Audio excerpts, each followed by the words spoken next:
Greetings everyone, I'm Kevin and it's time to play YaTBRzy for August.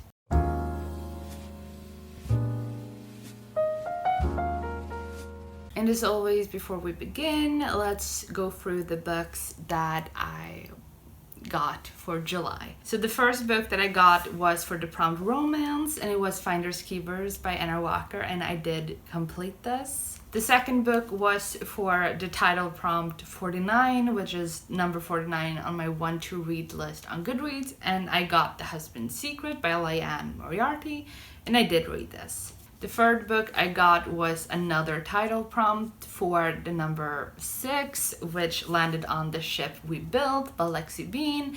And I DNF'd this, and I talked about why and stuff like that in my self-care reading vlog, which you can see up there if you're interested to know why I DNF'd it, and also if you want some self-care, calm, chill reading vlog thing. It's up there. The next prompt I got was to read a book that starts with an F, and I chose Flammen der Zone, which is the last book in the Hunger Games series. I have not finished this yet, but as there are a few days left of the month, and I am in the middle of the second book, which is, Catching Fire, but in German. So I will definitely, or most likely, finish this. So I won't count that towards like a punishment, because I am pretty sure I will be able to finish it before the end of the month, as there are still a few days left of the month to do so. Yeah. Then I got the prompt sports, and I chose Tödliche Spiele, which is the first book in the Hunger Games series in German. And I did finish this, and as I said, I am in the middle of the second book. So of course I finished this. And then the next one was another title on Goodreads. So for number 24, I read and finished Heart of Iron. The last book I had to read for YaTBRzy was One Last Stop by Casey McQuiston for the prompt read a new book by favorite author, and as this was the only book on my TBR shelf here that was written by an author that I had previously read from. I have no other book on here that isn't part of a series that is like that. So I read this, I did read it, I did finish it, and I read this in that vlog. That was the self-care reading vlog. So if you want to know what I thought about this while reading it, you can check that out. But if you watched my YaTBRzy video for July, you know that I didn't only read these books, or these books weren't the only books chosen for my TBR for July. July was the second month that I did my little challenge wheel, and this is like read 5 challenge wheel that I spin, and then I have to try to get my YaTBRzy prompts to fit, because if they don't, and I get a book and I choose 5 books and I don't read all of them, I will have to take punishments for YaTBRzy. So it's just adding another dimension to the game, kind of.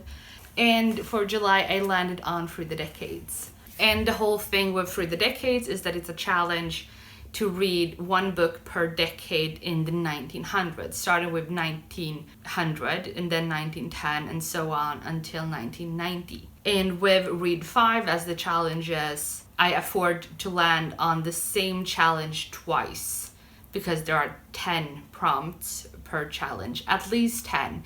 It's usually a round number, an even number, but these next 4 books I chose outside of YaTBRzy, so the game didn't choose these, but if I wouldn't complete these, I would have to take punishment for YaTBRzy for them, because why not? Yeah. And I read Adnan by Linnea Axelsson for the prompt 1910s. I completed it. Then I read The House on Mango Street by Sandra Cisneros for the prompt 1990, because it was published, the book that I have was published in the 1990s, and I did finish it. Then we have The Great Gatsby by F. Scott Fitzgerald for the 1920s, and I did finish it. And the last book I read was Confessions of a Mask by Yuki Mishima for the 1940s, and I did finish it. So all of these 12 books that I ended up with, I read all of them. I have 1 book that I technically didn't read, yet that I haven't even opened, but I will have finished it by the end of the month. So I don't feel, you know, it necessary to take a punishment prompt for a book that I will finish, you know? So now that we have that whole thing out of the way, let's spin my challenge wheel and see what I will have to pick for myself, what I will challenge myself to read this month. So here we have it, and we have, is it,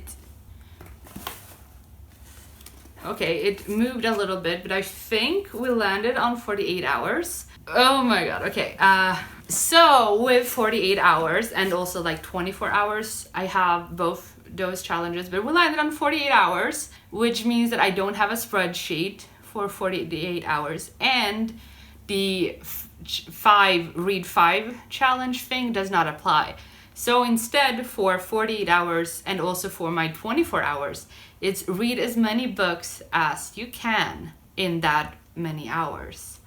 So I will have to read at least 5, because as the challenge is still read 5, I have to choose 5 books during my YaTBRzy to go directly to read in that 48 hour span. So I will have to choose 5 specific books that I have to read in 48 hours. And if I don't succeed in reading all those 5 books in that 48 hour span, I have to take punishment for each book I didn't complete, that was chosen here. I can still end up reading 10 books if I want to, but if I completed 5 books that were chosen for me here during this video, and the other 5 books I didn't finish, those books won't count because they weren't chosen for the purpose of the challenge, if you understand what I mean.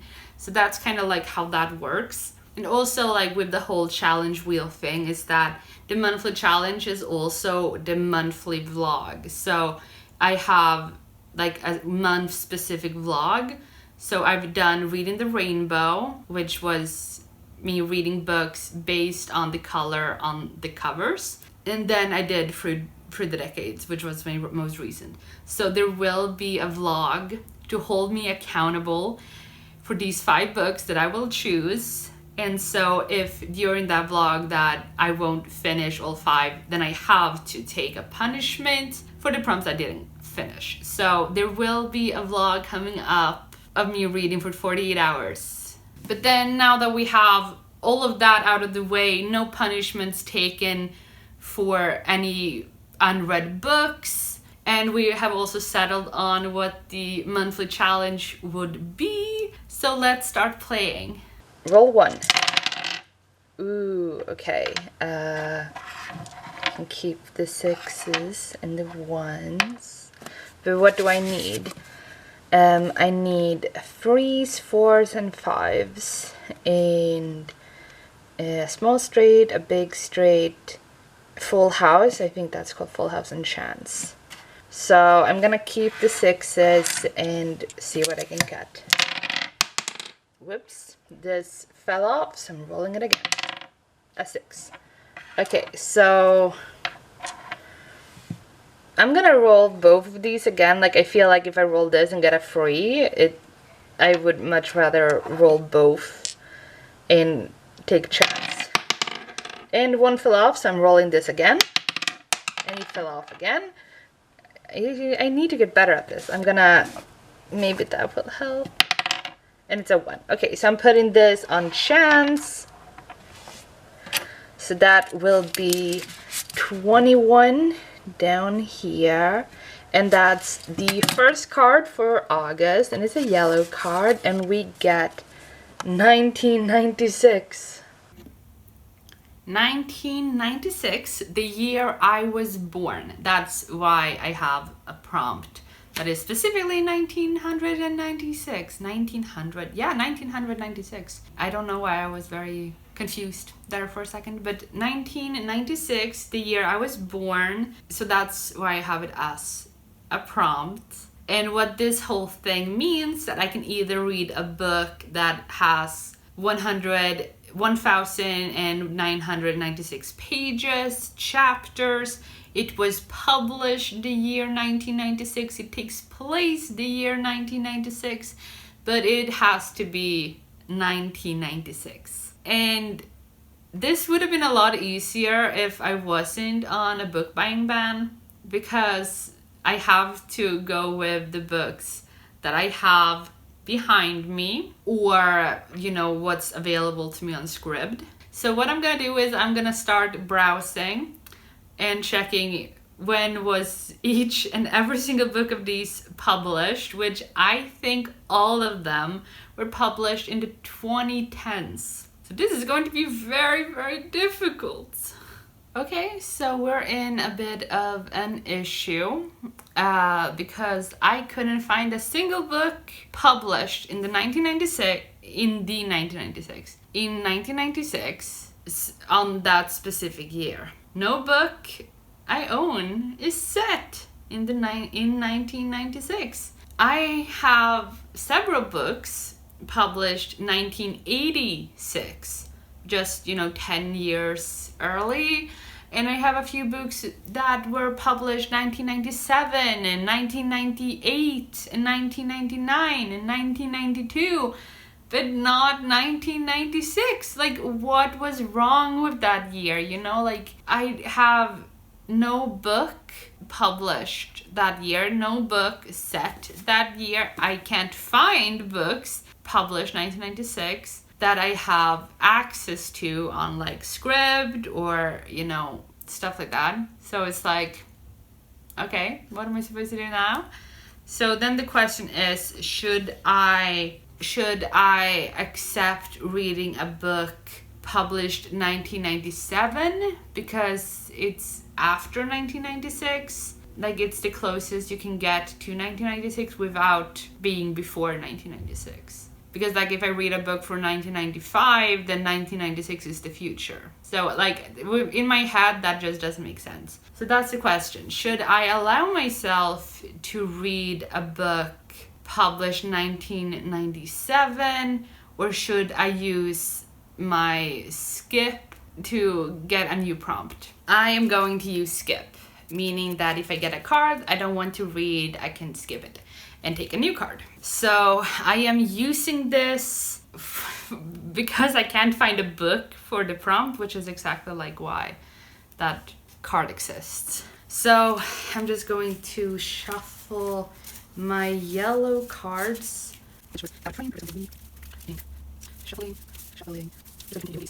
And then the top card I have to read for, okay? And I get fave. Okay, so I get to reread a favorite. This feels a lot better. This feels a lot nicer. So I'm gonna reread an old favorite of mine. It's nice. And so I am putting 1996 back into the pile. So this is gonna be a little bit funny because for fave, I'm going to read Scorpio Hates Virgo, and I thought this was funny because I'm a Virgo. I was just thinking like, now that you know what year I was born and you know what my star sign is, but like the star signs are months, not the year. So like, you couldn't have known why. It would be funny that I picked Virgo. I was born in September, so I will soon be turning 25, which is very, very weird, but like, that's kind of the thing. But anyway, Scorpio Hates Virgo. This is technically the second book in a series, but these books are companions. You don't have to read any book in the series before you read another book in the series. This book follows Percy, and it's kind of like an enemies to lovers kind of thing. He comes from a toxic family, which this book is extremely relatable to me. I have highlighted so much in this book just because a lot of it was very relatable to me as someone who doesn't have a relationship to my parents, which I guess if you're curious about why, you can see that up there where I talk about it.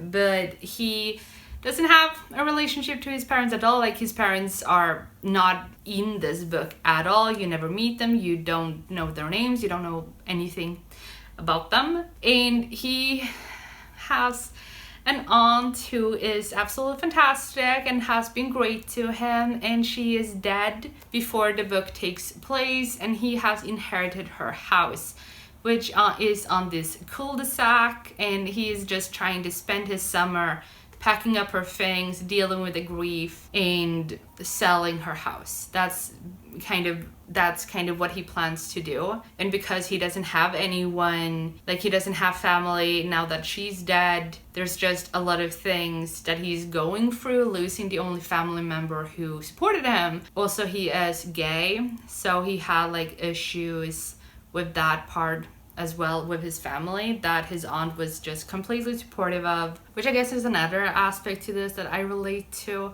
I am not gay, but I'm queer, and I relate to that whole thing, not having parents, not having a supportive family, and being queer. Like, I get it, I relate to him. And it's kind of an enemies to lovers kind of thing, because on the cul-de-sac there is Cal, or Callahan, and he is amazing. He is one of the best, what is it called? He's one of the best love interests that I have ever read, and I love their dynamic, their interactions. They have never liked each other. They're not really enemies. They're more of rivals. Like, they like teasing each other and riling the other person up, and stuff like that. Like, they like getting under the other's skin. And because Percy's spending a lot of time at the cul-de-sac trying to like get through all of his aunt's stuff to sell it, he gets a lot of help by the neighbors who have been very supportive of him and are continuing to be supportive of him now that he lost his aunt, and they're trying to help him. And the whole neighboring community in this is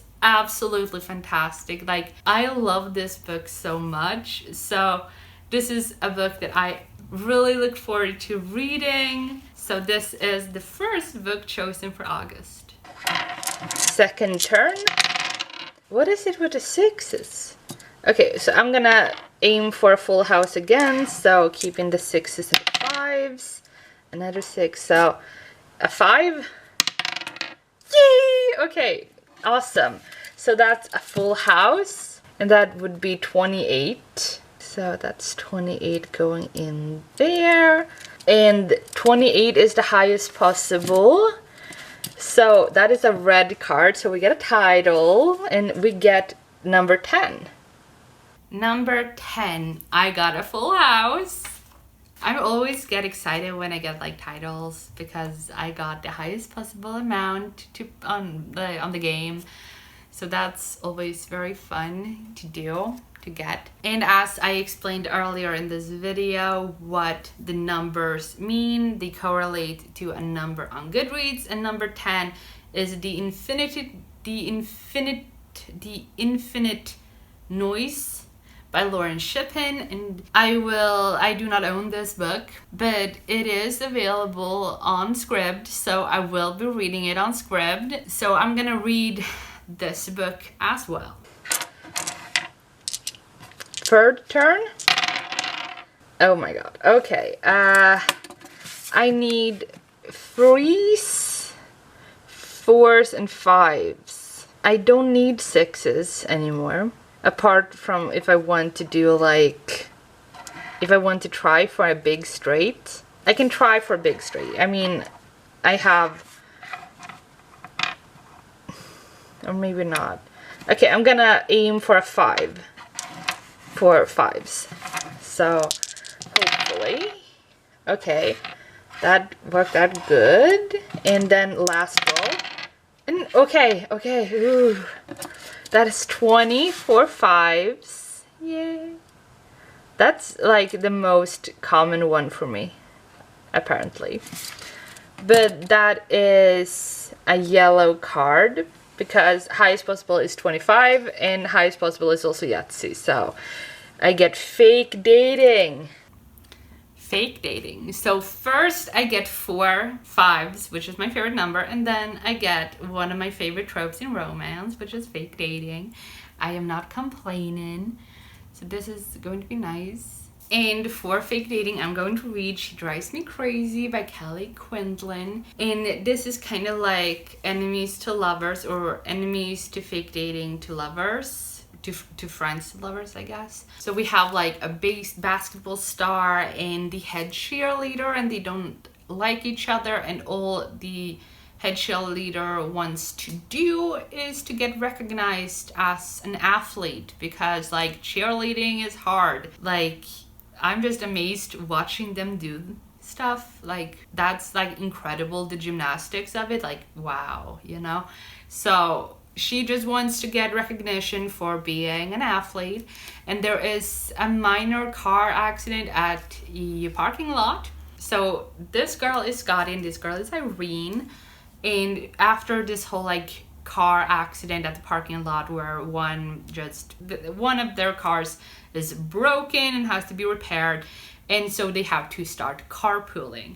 And then as Scotty here was kind of just broken up with by her girlfriend, who is now her ex-girlfriend, and after a while, it doesn't really specify in the synopsis, but these two girls start to fake date to get back at her ex. I think that is going to be very interesting, and I should also say that I will be participating in the Trope-ical Readathon in August. I know that you don't have to have the team that you read. Like, if your team romance, you don't have to only read romance, kind of. But I kind of went through all of the rules and stuff, and you can read whatever team book you want for your team that isn't your team book. Like, you can read Team Fantasy's one of their books and not be part of Team Fantasy. But the team prompts, apparently, or what I gathered from their announcement videos, reading the blog posts and stuff, what I gathered, I might be wrong, but the team prompts or the team challenges are what you should do them. If you're like, so for team romance, one of the prompts is, one of the team challenges is sports romance. So I will be reading this for fake dating for YaTBRzy, and as for sports romance for Trope-ical Readathon. Roll 4. Oh shoot. I'm gonna go for freeze. I don't feel like confident about doing a big or a small straight, so I feel like I much rather aim for freeze currently. Maybe I should go for a big straight because I have... Okay, we're gonna go for a big straight. Because maybe. And I dropped this, and it's a 4. So that means I need a 5. So last roll, this has to be a 5 or I have to cross something out and take a punishment. Are you serious? Okay, well, thank you. That's 20. And that's awesome. I'm honestly very shocked. Like, this has gone way too well for me. And so because that was the highest possible, it's a red card. And this time the number is 26. Number 26. I got a big straight. I'm always so confused with the names of these things in English, so I'm so sorry if what I think they're called is not actually what they're called. So just please let me know if I have any of it wrong, and I will, make sure that I will say it correctly next time. But anyways, number 26 is on Goodreads, The Long Way to a Small Angry Planet by Becky Chambers. And this is a book that I have been wanting to read for ever since I found out that this exists. Because this book has kind of been pitched to me as, if you love Star Trek, you will love this, because it's like you explore strange new worlds and an amazing cast of characters, and it also has like queer people in the background who are never, like, being queer is never their main thing. they just exist as everyone else, you know? Like, you can see, like, of course I haven't read the book, so I don't know specifically, but I have heard that you can have two girls in a relationship and you can have them kissing in the background, but you never have a conversation in the book about, oh my god, she's kissing a girl, or, you know, stuff like that. It's just that they're kissing, that's it. And I just would love to read a book where it's such a normalized thing that no one is like, oh my god, what are they doing? Or, I didn't know you like girls. Or, you know, like all of those things that as a queer person you hear a lot. Like, I actually had, like, one of my best friends, when he found out that I was bi, I'm bi-romantic asexual, if anyone is curious.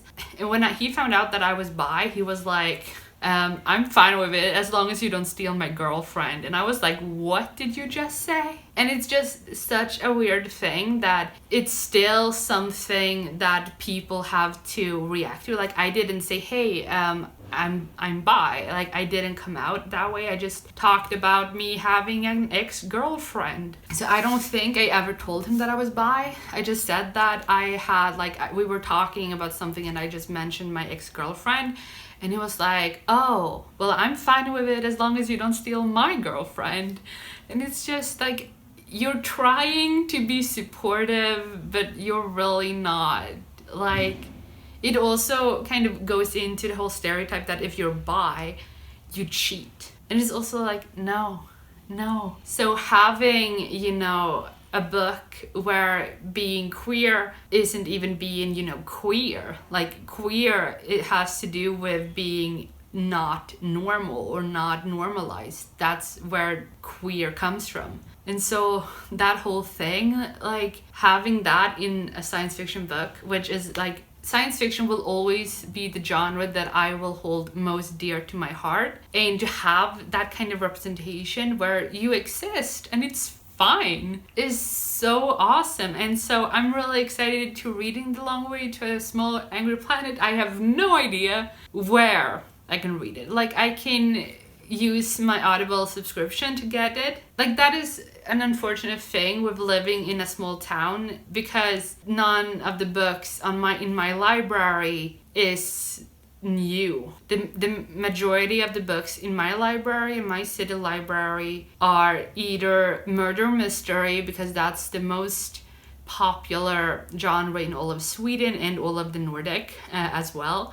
So if you want to read a new release, you go read a murder mystery. And if you want to read a new release that was originally published in English, sorry, you have to read it in Swedish, because they don't have the English translate, the English original. Because I don't live in an English speaking country, English is not an official language in Sweden. We have like 6 official languages. English is not one of them. So you don't really find in my city, like, you have world literature. We have a full huge room for world literature, but there are as many books in German as there are books in English. And the vast majority of the books in English are classics. And also like murder mysteries and crime fiction, because it's still the most popular genre in my country. So finding a book in my library that is in the language that I want to read it is not common at all. And this book does not like having a contemporary science fiction or adult science fiction or adult fantasy, you can't find it in the library here. And so the only way for me to get those books that I read is through buying them, or, you know, subscription services and like places like Scribd. I just wanted to add that because of the whole, you know, discussion about libraries that exist. And I do think that libraries is a very privileged thing. The 5th turn, roll 1. Are you serious right now? I literally just got this and now I got it again on the first roll. So I'm gonna do this, turn this into a 1, a 4, and a 5. Okay, I'm gonna cross out little straight because I feel like I can get a lot more here. So for these, so that's what I'm gonna do. And that Oh my god, I just realized that's a punishment. Okay, I'm gonna take a punishment. And the punishment for August is YA romance. YA romance.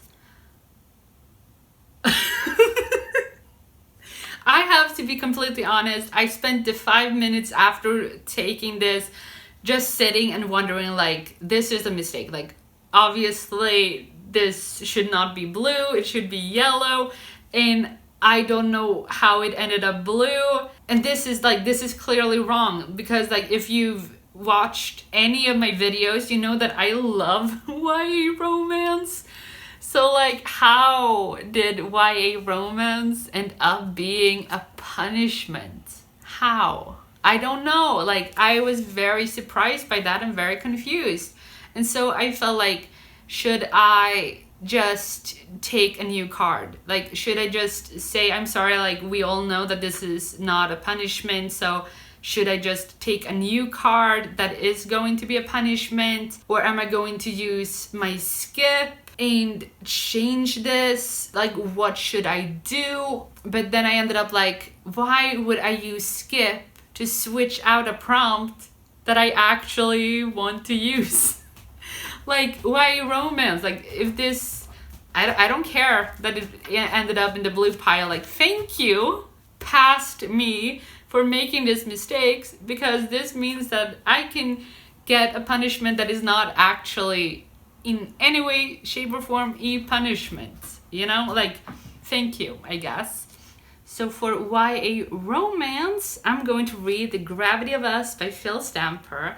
And this is a male-male love story between two boys who are the sons of astronauts. Do I need to say more? Because I feel like that's quite enough. Like, that sounds awesome. Like, their parents, I think it's one's mom and one's dad. So one of these boys has a mother who's an astronaut and the other has a father who's an astronaut, and they're sent on a mission to Mars. But there is also a few things about the mission that are not as they should be, and these two boys are trying to figure it out. And I just think this is going to be very fun and very cute, and I look forward to reading it. And it's beautiful. Like, look at it, it's gorgeous. Turn number 6. I need freeze, so I'm just gonna keep the one and lonely number 3. And now I got 4s. Okay, so I'm gonna keep the 3 4s because I need a 4 as well. And this fell off, so rolling it again, and it got a 1. So we get 12 for 4, so we're putting that there. And that means that it's a yellow card, and so we get roll a dice. 1S, 2T, 3U, 4V, 5W, 6XYZ. So this is what the book has to start with, the letter that this die comes up with. So I'm gonna read a book starting with S. Okay. Roll a dice and start with the letter S. And for this, I'm going to read Stand Up Yumi Chung by Jessica Kim.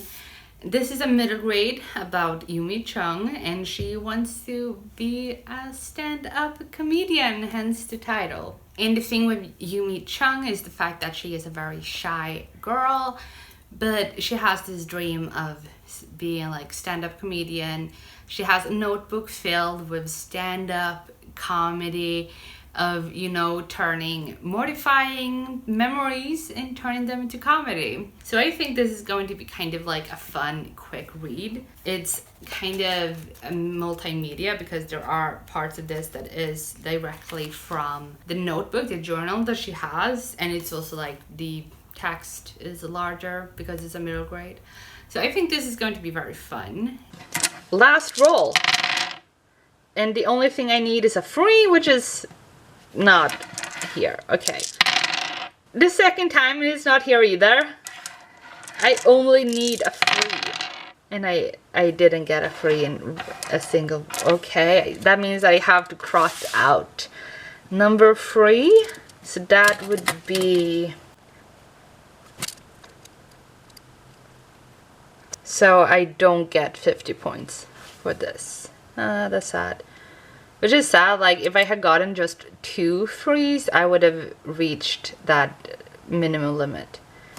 And that will land us on 248. So I did not win. I did not get a new personal best, but it's fine, I guess. I got 50 here instead of there, which is the opposite of last time. But anyways, let's take my second punishment prompt for this month, and we get Swedish romance. Swedish romance. And the thing is that the reason this is a punishment, even though it's a romance, and romance is one of my favorite genres, just like YA romance, but that wasn't a punishment. But this is because I have in my life only read romance novels in English. Yeah, so like the whole thing is that I've only read romance novels in English, and I usually don't like when I watch a Swedish romance movie and show, because I don't like, I'm so used to the words, the lingo in English, that it sounds weird when it's in Swedish, which is my first language.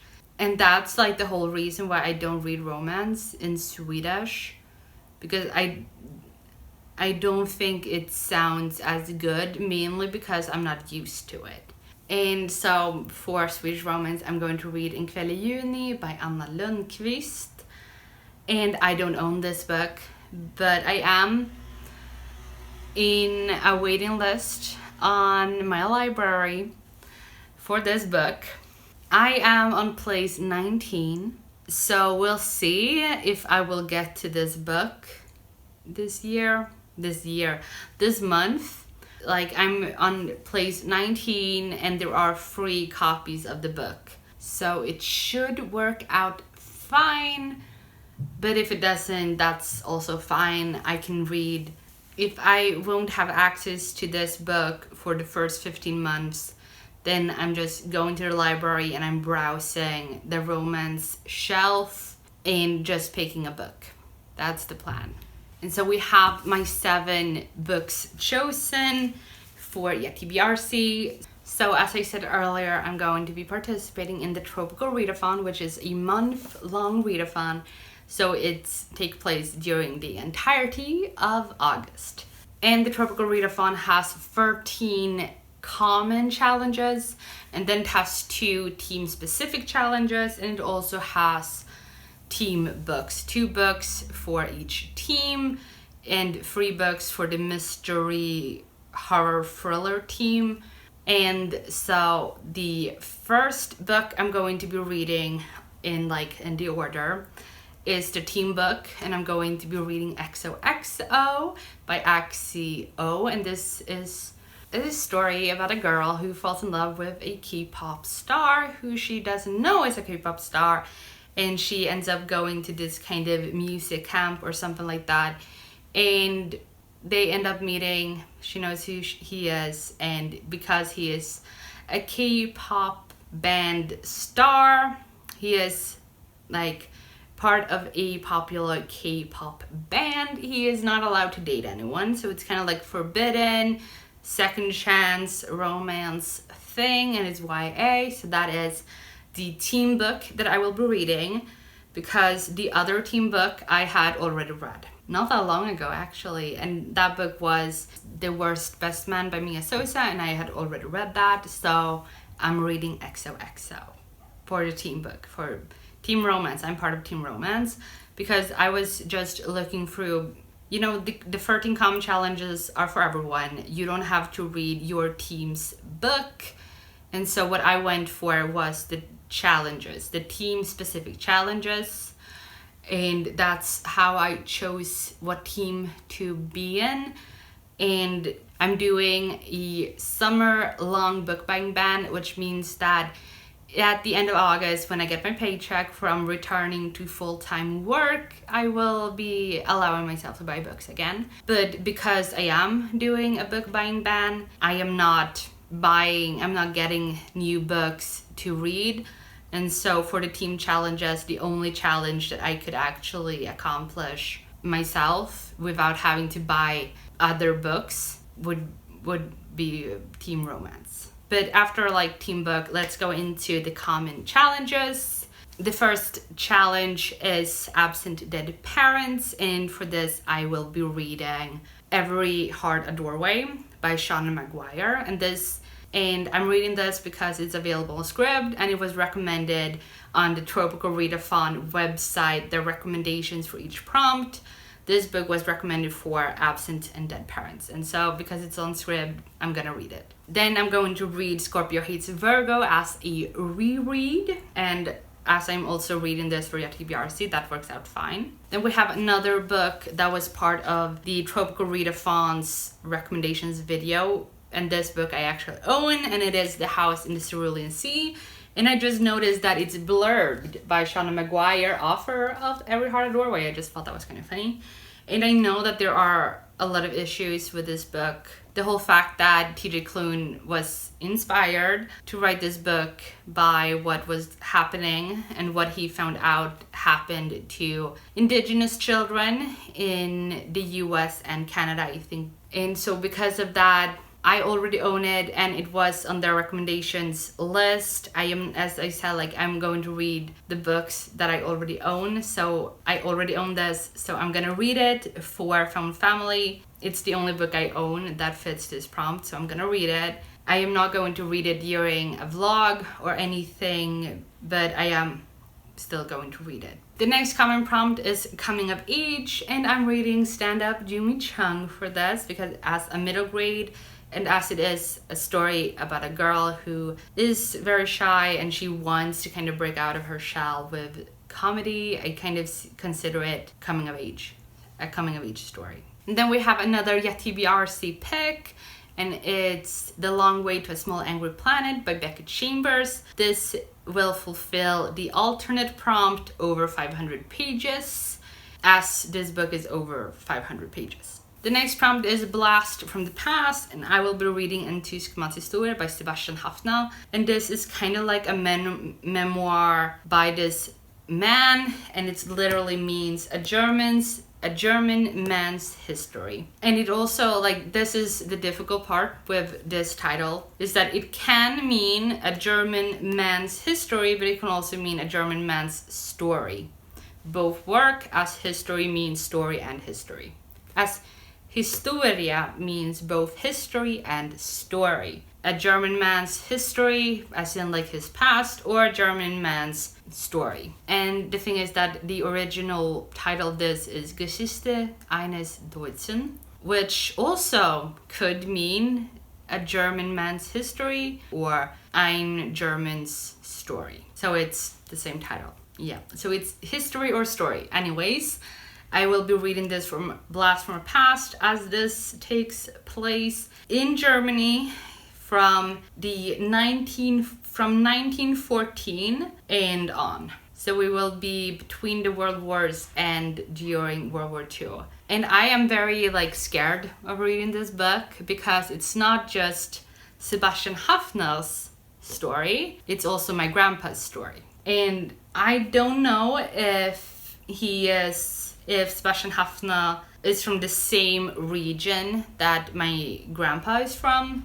but Sebastian Haffner is also a lot older. Like, he is almost 20 years older than my grandpa, and that's going to be kind of difficult reading. Like, this is probably the book that I have had on my shelves for the longest amount of time without ever picking up, because I'm terrified of reading it with my whole family history in mind. But I thought, hey, when is gonna be a better time than me reading a readathon with 15 prompts or 15 challenges and challenging myself to only read books that I either have accessible on one of my audio subscriptions or on my shelves. And this one I have on my shelves, so I'm gonna read it for Blast from the Past. Then we have another YaTBRzy pick, and it's The Infinite Noise, and I will be reading this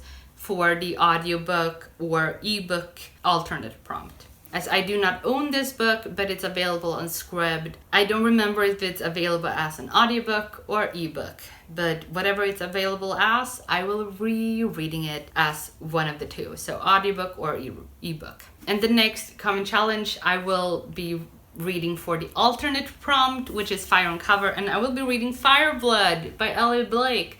This is the second book in the Frostblood series, and I loved Frostblood really much, a lot, and this is the second book, and so I'm really excited to continue the series before I forget what happened in the first book, because I am trying to challenge myself. I want to finish this trilogy before the end of the year, and with the alternate prompt Fire on the Cover, I'm like, it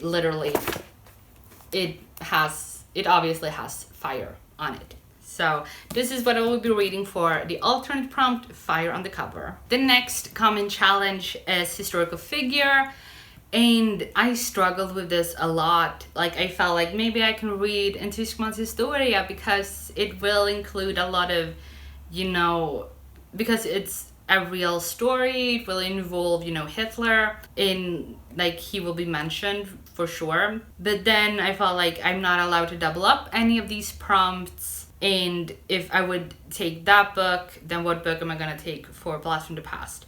So I ended up looking back at Mr. William Shakespeare. So for historical figure, I will be reading Antony and Cleopatra. It's one of his tragedies, one of his tragic romances, and it's kind of star-crossed, forbidden, and very tragic. But I'm going to read Antony and Cleopatra for historical figure because obviously they're both historical figures, and I think it's going to be very fun to have a play to read during the readathon, and I checked how long the play is, and it is almost 20,000 words, and the word limit that for a book to fulfill a common challenge, it has to be at least 17,500 words is what Trope-ical Readathon wrote on the website. I will have all of the information down below so you can check that out. So I will be reading Antony and Cleopatra as well. The next challenge, I will be completing the alternate prompt, which is read a book in 24 hours, and I will read SMS från Soppero by Ann-Helén Lestadius, and this is a young adult book about Agnes, who is a Sami girl living in Solna, and she is trying to kind of get in touch with her Sami heritage by learning Sami in secret. And then out of nowhere, she gets a text from Soppero, which is in the north of Sweden, and the text message, the SMS, is in Sami, and this puts her on this journey of discovering and connecting to her Sami heritage.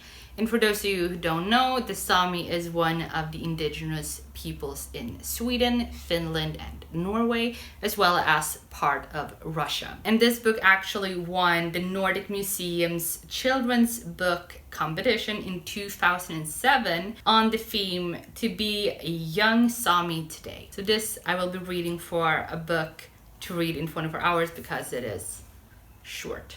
Look, it's super short. So this will be a great book to read in 24 hours. I will obviously finish it in 24 hours. No problem. The next book I'm going to read is for the prompt Multiple POVs. And I've been really excited about this book, and it's She Who Became the Sun by Shelley Parker Chan. This is a fantasy, but this book follows multiple perspectives, and according to Goodreads, Shelley Parker Chan herself said that all the perspectives are by genderqueer characters, which I think is going to be really cool.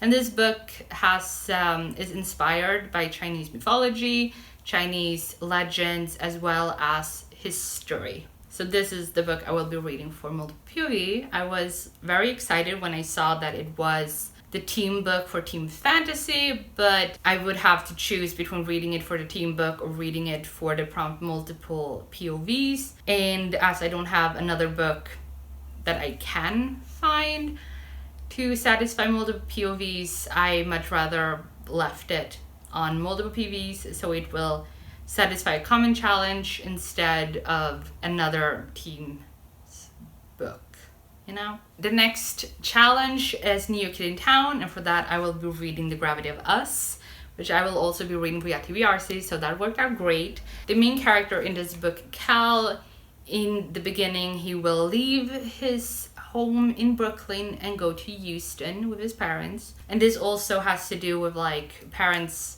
being astronauts and a male romance between two boys who are both children of astronauts. Like I talked about this earlier in the video, but I will be reading this for New Kid in Town because, as I said, Cal will be newly arrived in Houston, so he's a new kid in town. The last common challenge is retelling, and I asked on Twitter if I could consider a book based on or inspired by mythology to count as a retelling, and the responses I got was yes. So I will be reading yatzy by Darcy Little Badger. This is inspired by Native American mythology and things. This book is about an alternate America, and we're following yatzy, who is Lipan Apache, which is an indigenous American tribe. And this involves also some kind of mystery, and there is magical realism in this, and it is heavily inspired by indigenous mythology and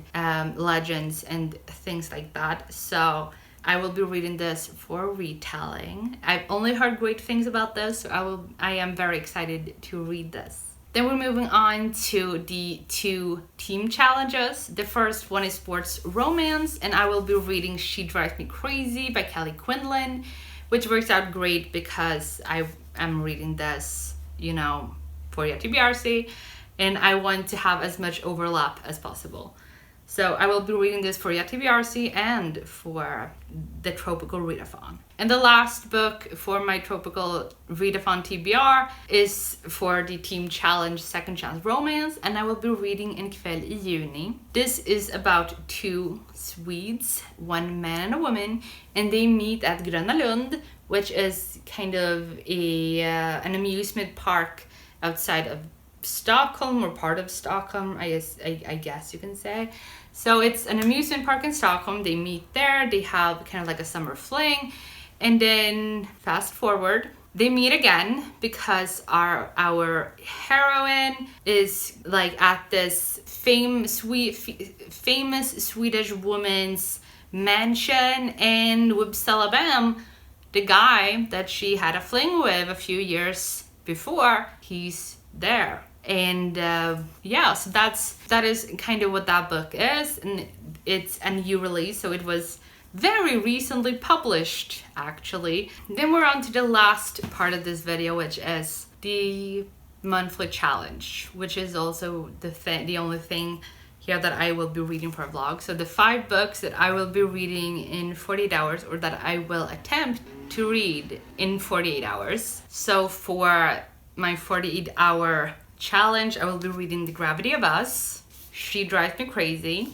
Stand Up Yumi Chung, SMS från Stockholm, and the only book that I don't have on either the Trope-ical Readathon or my YaTBRzy, because I wanted a graphic novel on here, and graphic novels do not count for the challenges on the Trope-ical Readathon, so I couldn't fit this in there. And I'm gonna read Cosmonauts for my 48-hour reading challenge. And on the back it says, for this ragtag band of space gays, liberation means beating the patriarchy at its own game. And should I say more? Need I say more? No. So this is the fifth and last book that I will be reading for my 48-hour reading challenge. I don't know how I feel about that, but we're gonna do it because the whole point of the wheel is to challenge myself. And reading in 48 hours, 5 books, at least 5 books, is a challenge, but we're gonna manage it. We're gonna manage it. That means that with 16 books for the Trope-ical Readathon, 5 of which are part of YaTBRzy, and 1 book that is not for YaTBRzy or for the Trope-ical Readathon, but instead for my Read 5 reading challenge, monthly reading challenge. We are ending up with 17 books. So this is what I will be reading in August. Wish me luck. So that was it for this video. I hope you enjoy, and please leave a like and subscribe if you haven't. And I will see all of you next time. Good reading. Bye.